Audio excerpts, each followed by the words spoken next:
नमस्कार मित्रांनो, घरोघरी मातीच्या चुली या मालिकेच्या 4 जानेवारीच्या भागात आपण पाहणार आहोत.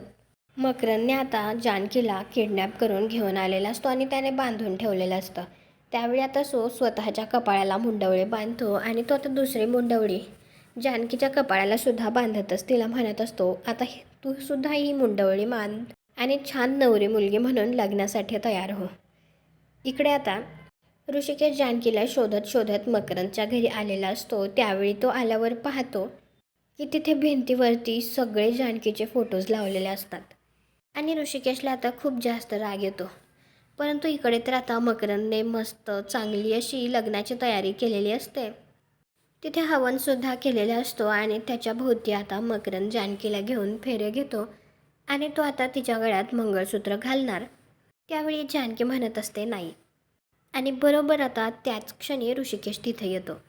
त्याला तिथे पाहून तर आता मकरंदला धक्काच बसतो. तुम्हाला काय वाटतं, आता नक्कीच ऋषिकेश आता जानकी आणि मकरंदचं लग्न तर थांबवेल. तर ऋषिकेश आता जानकीला तिथून बाहेर घेऊन जाऊ शकेल का? का त्या अगोदरच आता मकरंदचे गुंड ऋषिकेशला मारतील आणि त्यालासुद्धा बांधून ठेवतील?